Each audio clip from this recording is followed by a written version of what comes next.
Hi, you're listening to the ADNA Presents podcast. We're going to reissue the conversation that happened about the SAG Awards from earlier this year. Also want to remind you about the Kindle book that came out. It is volume 1 called Know Your Narrator. It's a collection of these interviews in text form. It's amazing to reread them in that context instead of hearing them. It's really been enjoyable to experience those again. But for now, here's John Brockett from the SAG Awards. Welcome to the ADNA Presents. Today we have a very special guest, John Brockett. He is executive producer of the Screen Actors Guild Awards. And the Screen Actors Guild Awards are coming Sunday, February 27th on both TNT and TBS. We're really honored to have John joining us. Thank you for coming, John. Thank you so much for having me, Roy. What do you love about audio description? I think I want to talk about it as it maybe pertains to the show, which I think is what, we've been working towards here for the SAG Awards. And our show is very visual, from the fashion to the set design. And I love that audio description allows audiences who are blind and have low vision to enjoy the show more fully in those ways and be able to be part of the full experience and the conversation around things that aren't audible. Very exciting. And it's so great to hear that fashion, the set design being a part of that access that you provide. Well, and listen, those are some of my favorite things about the show on the creative side, and that we can give that experience to people who are blind and low vision makes me happy as somebody who is deeply involved in stuff like that. So I really appreciate that piece of it for that particular audience. And I think the second thing that I would say is just accessibility with a capital A, just ensuring accessibility for our SAG-AFTRA membership and the SAG Awards audiences. And that was really key for us this year. And we're really excited about two things that we were able to implement this year, which is the audio description requirement for all the for-your consideration digital screeners that went out or are currently available to the members to vote on. That's now a required option. And then beyond that, and a thank you to Tide for this, who is a sponsor, the live telecast will now feature audio description for the first time. And we're really, really excited and really happy about that. And those 2 points that you brought up, the requirement for screeners as well as the live AD for the show, those were specifically included in a press release in January. It sounds like the accessibility is more than just, hey, it has it and we require it, but also we want to let you know that it has it and that we require it. Why was that important? Well, two reasons. One, we have a blind and low vision community among our membership, and we needed them to be able to know and understand this in order to access it, because otherwise, what's the point? We have to be able to communicate this. And the other piece is we wanted to, frankly, make a statement about it. We're behind this community. We're not perfect about it. We are aiming to be better. And I think it's important that people know that about not only the show, but the union as well. Very cool. Were blind and low vision performers involved in the decision-making process or contributed somehow? They were, and I'm glad you brought that up, because I actually really wanted to call out the process, because it was really enlightening to me as a sighted person. Our membership and voting body is very large. And within that membership, there are committees, and we worked really closely with the AD task force, and which is a committee at the union.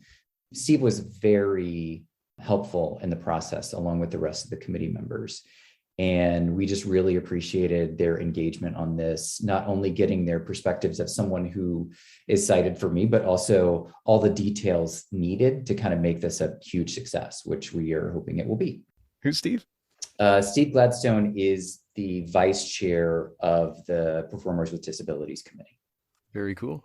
When you think about, I'm going to use the word synergy, and that seems too fancy, but you mentioned Tide's involvement in the press release. There's something special about that. I know it's advertising for Tide, but there seems like there's something to that as well. Yeah, I agree. When they became involved, or the idea was brought to us, It was something that was, I think, important because a large brand like Tide or Procter & Gamble, their parent company, being behind something like this in a real substantive way was important to us. And it was important to us not just because they gave us money for it, but because of their own initiatives. So Tide and P&G have very strong accessibility initiatives within their company. And so to be aligned with a company like that, and for them to be aligned with us, who are trying to make our show more accessible and our FYC voting materials more accessible, that just made a lot of sense to us. And we're really thrilled that they're involved. Well, if we could go in a little bit more details with what you can share behind the scenes on maybe some challenges. It sounds like that SAG Awards providing audio description, it's relatively new to SAG Awards simply because this is the first year that it's happening, and it's really exciting.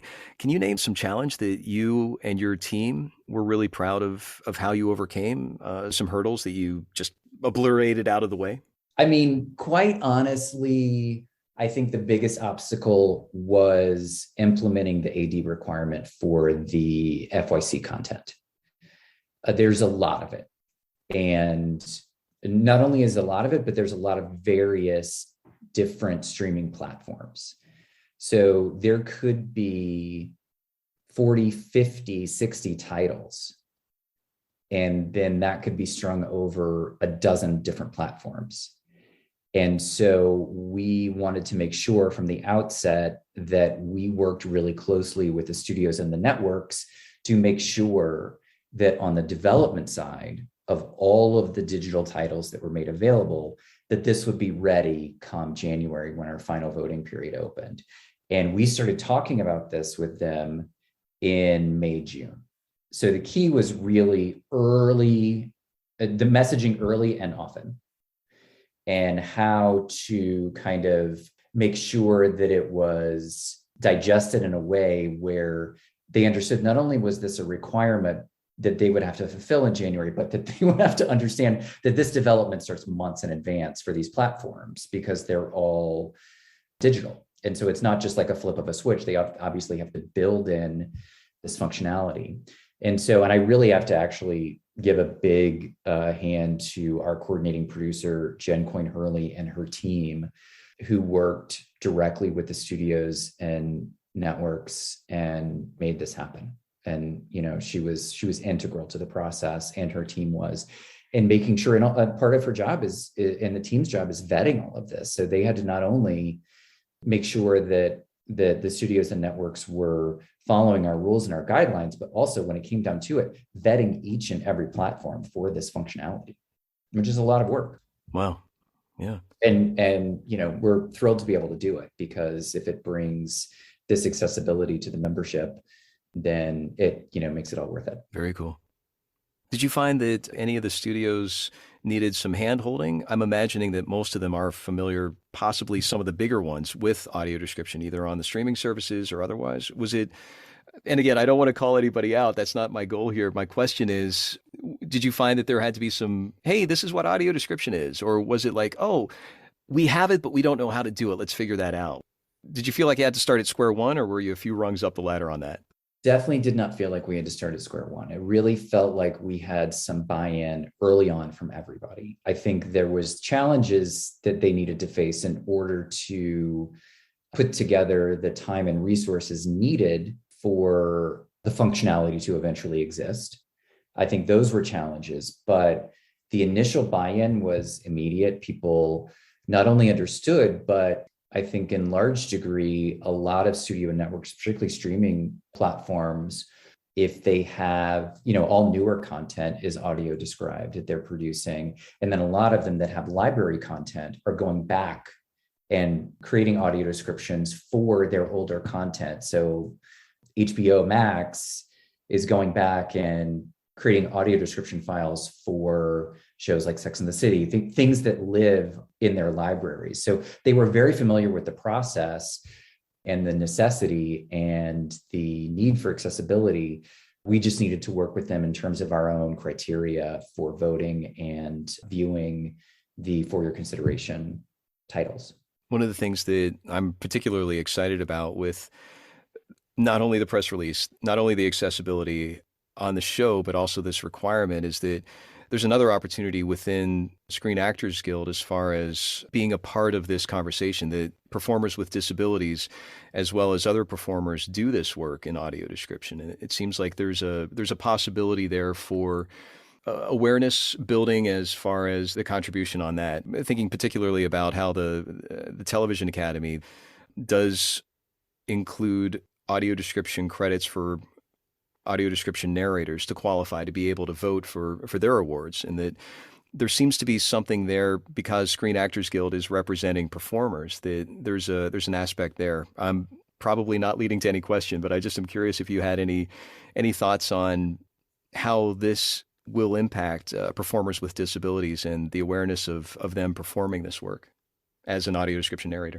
That's the sort of interesting kind of thing about this, is that not only are we providing this for our members, but we have members who are in fact audio describers.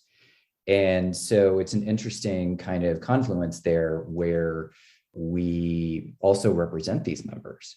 So I think that there's a natural combination there of investment, right? So you've got not only producers who want to make things accessible, but then you've got this sort of membership-led group who are purposeful in what they're trying to accomplish with audio description. And then on top of that, you've got the additional investment of some of these members working as audio describers. And so it's a really nice community of people to be serving in that way. Where would you like to see audio description headed, just based on your experience in the last year? Where would you love to see things going? I mean, I think that everyone would agree that accessibility for every individual is key, whether it's in the world of audio descriptions or closed captioning or whatever. Then I think just more of it everywhere, and in particular with audio description, that it becomes the standard practice for all visual art forms. There is a lot that's missed without that. And I think we're really proud that we can offer audio description in this year's show and for the digital screeners. And we just continue to hope to keep enhancing this experience for our membership and audiences that are visually impaired.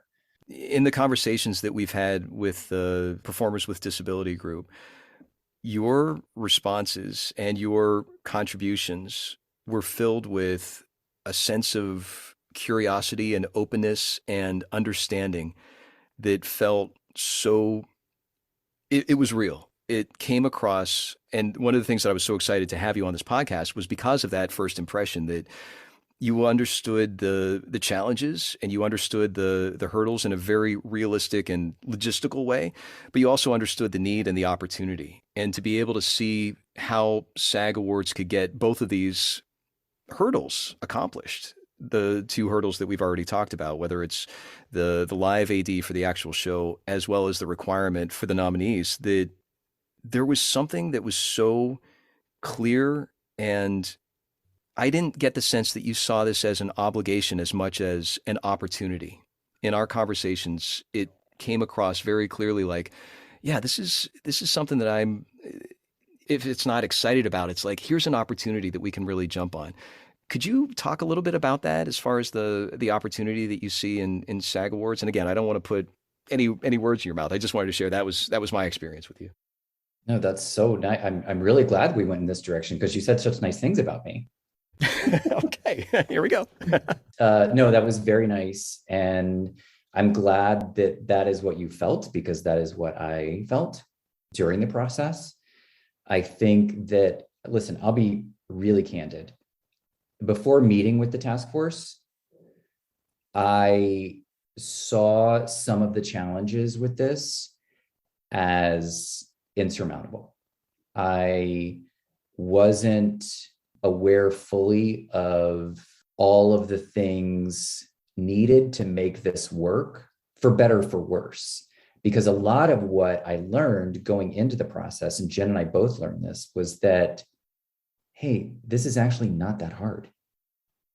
And so the willingness and the openness of the task force and the PWD committee to share their experiences with us not only helped underscore the need for it, but also helped us understand, even in very small ways, what we can do to make things better.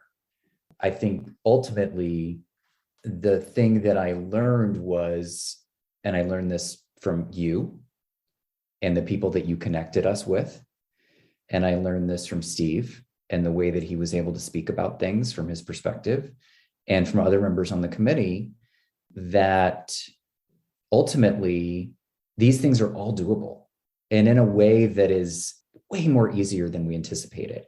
And I'm not saying that to make it sound like, oh, at the end of the day, it just really wasn't that hard. And like, there were challenges that we had to face. I'm not saying that, but I really, really am glad I went through this process, because it helped me not only understand, but it opened me up to the potential for what can be done when in your head, you're just assuming this is a mountain we cannot climb. So this has helped change my perspective, not just about AD, but a lot of other things. Like, hey, just stop and listen and open yourself up to what can be done. And look what we got done. Look what we accomplished. We got it all done in one season, which is so great. You know, we got both the FYC for digital screeners, and we got the live telecast audio described, and that was great. And we're so proud of it. We're so happy about it. Very cool. Could you give just a reminder to our audience about when, how, and anything else that you want to share? Maybe a website, social media, that sort of thing? Sure. You can watch the SAG Awards live simulcast on TNT and TBS Sunday, February 27th at 8 p.m. Eastern, 5 p.m. Pacific. And then the SAG Awards will also be available the following day on HBO Max, which we're excited about. And if you want to follow us on social, on Instagram at SAG Awards, on Twitter at SAG Awards, on TikTok, which is new for us this year, at SAG Awards, and Facebook is the SAG Awards official page. And, you know, you can also check out our website at sagawards.org for all the latest. Great. Anything else you'd like to share with our audience? This has been a joy. It's been a pleasure, Roy. Thank you. Thanks so much for coming, John.